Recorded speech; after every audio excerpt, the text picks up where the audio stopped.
Hey guys, so in this video we are going to do a 2024 recap and like the lessons learned in this year and then what we plan on doing in 2025. So starting off from January, the first 6 months of the year we were just going to uni, me and Zulq, and we were doing the second year, second semester, so it was full of assignments and we barely had time to do anything else. But in the side we were doing the catalyst and we were dropping every month or every 2 months, and it was going in the side. But in terms of Chroma, we didn't do much. We only had one client that was also a client we knew, so there wasn't much happening there, and we weren't like eagerly or like intentionally looking out for clients, so nothing much happened there. After we got the break from our uni, we were looking out for clients, and I just randomly ran an ad on Meta, specifically Instagram, and this client's assistant saw it, and then the client reached out to us, and then we did some samples for him, and finally we got him after like a month of talking. We got the client, and he's from US, so that was a very big client and it was a big win. So in July, after we got the first big client, I started working a lot. So I was the one mainly editing the videos. Ronat was still finding more clients for us, and I tell you, like, I was working from like morning to night. Like I barely got my sleep, and I barely actually worked out even. But it was worth it. We maybe did around like 7-8 videos a day, and that actually proved very helpful. The client loved our work as well, and yeah, we did a lot of work the first month after uni. So right after finishing our second semester, so the third year is supposed to be an internship year, so I had to do an internship. So even though we started Chroma and Catalyst, I still had that passion for tech, so I wanted to do the internship as well. So I applied for like 2 companies, and one was Metana. It's a US company, so I was eager to work with them, and we had like a couple of interviews, and then I got into Metana. And then I was put into this project called Build Farm, which is a new project, and now I'm the technical product manager of that project. And yeah, so that was my internship.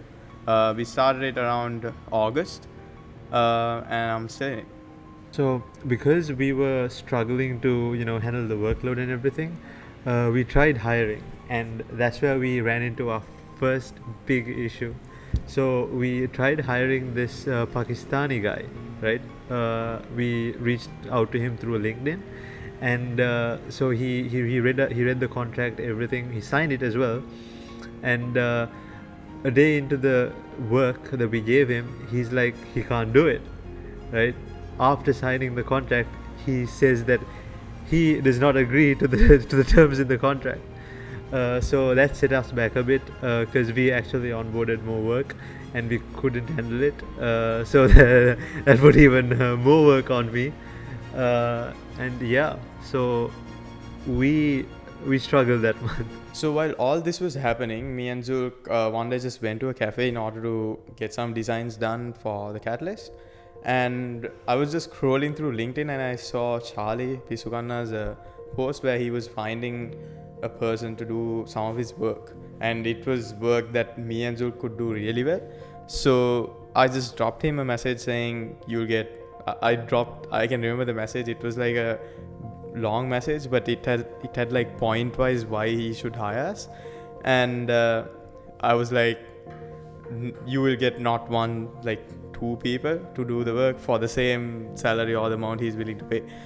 And then he replied, and we talked, and that didn't go really well, because not because he didn't want to hire us, it was because of conflict of interest, because we were doing something that he wanted us to do in his company. So that didn't work really well.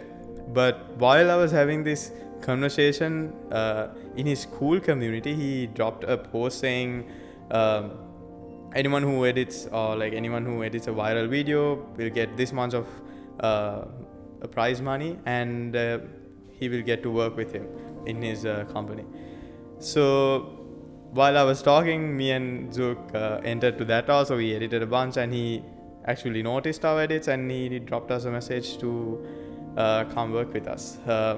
So these were two different projects. So there was a conflict of interest there, and we started working on one of his main clients. So after the whole Pakistan incident, we were struggling to find editors. So we tried everything. We tried socials. We could not find anyone. So Ronak posted a story, and from that story, one of his friends replied, and he was pretty decent at editing. So we took him in, we trained him, and afterwards he was able to handle like half of my workload, and that really helped us pump out content pretty efficiently. And that taught me so much about how effective having a team is and how much that really helps with scale. So after our first hire and everything, we were working with Charlie still on that client we got, and he was really happy with the work we were doing and the creatives and the video we were pumping out and even the efficiency. So he signed a new client, which was one of his biggest as well. And he was keen enough to hand over us that project, hand over as in to do the videos and manage that project. And he made me the product owner of that project as well. And we started working on that, and that was one of the biggest turning points in the agency. So after we got that new client, we needed more quality and more quantity, and we needed someone who was even above my skill level. We needed a proper editing wizard who could do stuff that we couldn't, right? And obviously, based on our past experiences, hiring wasn't easy, but luckily our editing wizard right now, he reached out to us through LinkedIn. He saw one of those old posts that we had, and he reached out to us, and we gave him a sample edit, and it was amazing. So I think the first video he made for us for that client went viral. I think it reached around like 5 million views. So yeah. So after that, we started reaching out to more clients, and then we started hiring more people also. So this time around, what I did for hiring was, because we were not finding people to join immediately, I was headhunting people. So I went to different sites where editors were and different communities, and I found and talked to people, and then onboarded them. So we found a couple more just like that.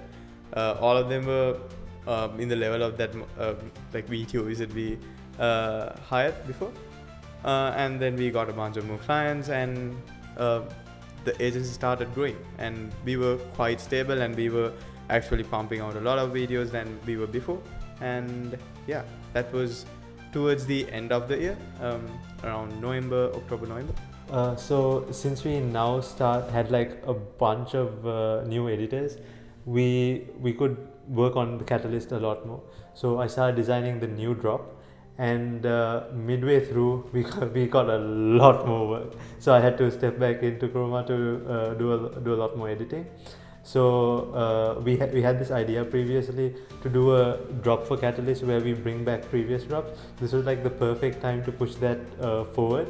So we did that instead of a new drop.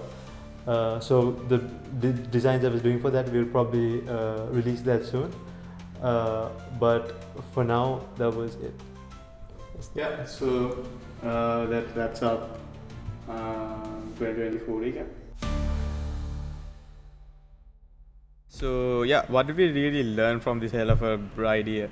So me and Zulq just gonna say like 4 from each other. What did we learn during this year? So Zulq, what did you learn?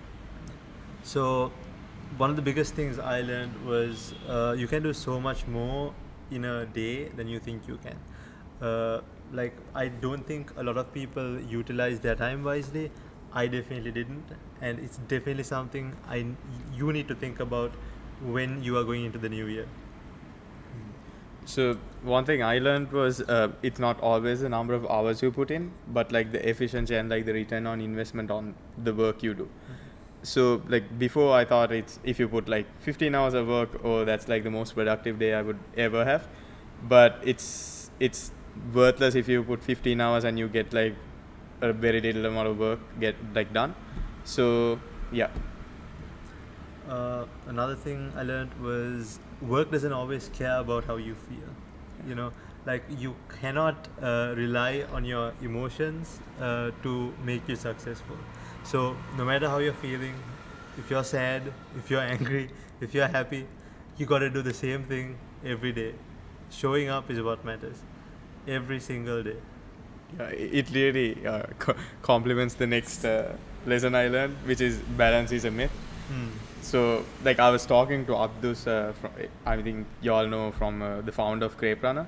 I was talking to him yesterday and I asked the same question, and he was like, you have to be like a maniac to be an entrepreneur. There's no balance. It's just different ways you find balance in it. So it can be 80-20, 70-30. So it's just how you find balance, and you don't have work every day. You will find days where there's less work. So that's the balance. So another thing that's really impacted me this year was learning a lot about empathy, right? I think a lot of people don't realize how important it is to have empathy, and like we should all strive to be more caring to one another. Yeah, that's true. So another thing I learned, like pretty recently also, is don't take advice from all the people. Don't take general advice. Take specific advice from specific people for your needs. So don't take advice from someone who has never gone through it, or has never like even talked with a person who has gone through it. Always it's better to take advice from someone who has gone through it and has more experience on that specific need you want, than just going for general advice. Yeah. That actually perfectly goes with my lesson, which was you should be able to take criticism. Like in the professional world especially, if you cannot handle criticism, you're going to die. Like genuinely, people who are extremely attached to their work usually don't make it very far because they think they're the best, right? No matter how rude someone is, no matter how bad their personality is, if they have something bad to say about your work, chances are it's probably bad, right? Like no matter how badly they say it, you still got to understand that there is probably something wrong with your work. Now obviously this only matters if it is coming from someone who knows a lot, right? That's in true. that specific niche. Yeah. But if it's someone who's like just like talking about something which they know nothing of, then there's See, no it point. should be constructive criticism. Exactly, Yeah, exactly. like you should have points to criticize someone. So, yeah, the next one I learned it during this year when we were building the team. Your team is everything. Like I really feel it if someone is not working and we have some project to be completed. I'm like, shit, what am I gonna do? So yeah, your team is everything. Like I don't have to explain it. It's just your team is literally everything. It's basically your company. And the last one I have is if your work is if you work for money more than it's your passion, you are not really motivated enough to do something that's out of this world. Like I mean, even with us, the only reason we work so much is because we like it. Yeah, right? Like we're not like forcing ourselves to do this. Yeah. And if you're doing work like really passionately, the money will flow. Like you don't have to think about it. Yeah. So yeah, that's like the main stuff we learned from this year. So now we are gonna talk about the stuff we want to do next year, 2025. We are not going to talk about like business specific goals and revenue KPIs or the type of clients we want to work next year. We are not going to talk about this in this video. So we are just going to talk about some personal stuff or random stuff we want to do next year. So Zulq. So let's start with fitness. So both me and Ronat are like pretty big into fitness, although very different goals. He just wants to stay fit. I'm trying to build a lot of muscle. So my goal for this year would be to lose a lot of weight. So I want to go down to like 74 kg and be able to bench 100 kg for reps.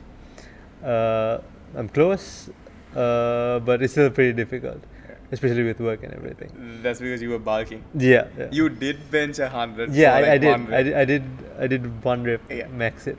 But yeah, and another fitness goal I would have is get my stamina up. Like right now, it's terrible because I have like sinusitis and stuff. So it's really difficult for me to breathe when doing exercises, and I want to try and fix that. So, fitness wise, mine, I just want to run like half a marathon. It's Yeah. like completely different from him. I want to run half a marathon. Now I'm more into like being fit. And I'm pretty happy with my bench right now and Yeah. my weight. I Yeah. just want to maintain it because maintaining it with this Yeah. much of work, because I'm just sitting and working all day, Yeah, same. is really hard. So I just want to maintain and actually run half a marathon. So that's like my fitness wise. Yeah. So let's talk about our passions, right? Yeah. So he's a singer and I'm an artist. So what I want to do is draw more because it's something I genuinely enjoy doing. I find it really fun to just sketch, but I haven't done that in years. Maybe I haven't practiced in years because I've been so busy. But I definitely want to get back into it. So mine is to do an original. So I've done like one original like 2 years back, I guess, when I was schooling, and after that I didn't get a chance to do an original. So my goal is to definitely do an original. I've been trying for the past few months, but it didn't work. But next year I'm definitely going to do an original. So Let's talk about that trip we've been talking about. So for like the past few months, we actually already discussing it. Taking a trip to the Maldives, but we couldn't do it this year because lots of stuff came up. But we were actually gonna go. Yeah, we were actually gonna We go were in like, okay, December. let's like Yeah. book the tickets. But that didn't happen for some reason. So we're planning to take one next year, early next year. So By the end of like Q1, we're yeah, planning. by end of Yeah. Q1.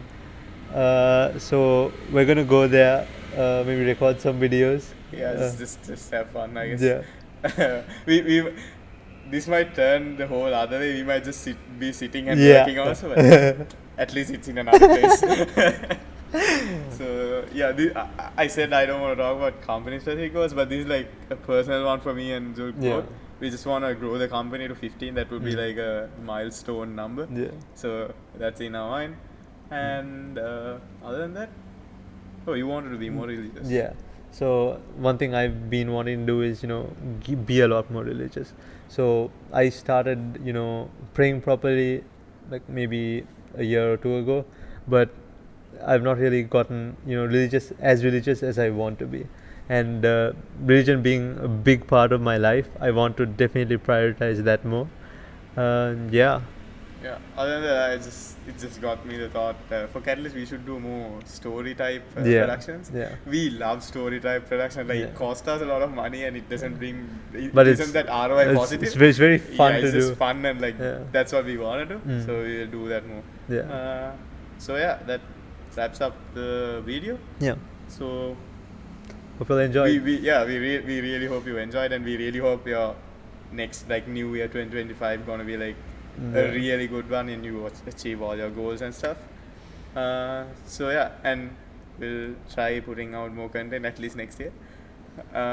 So yeah, see you next year. Peace. Happy New Year. Happy New Year.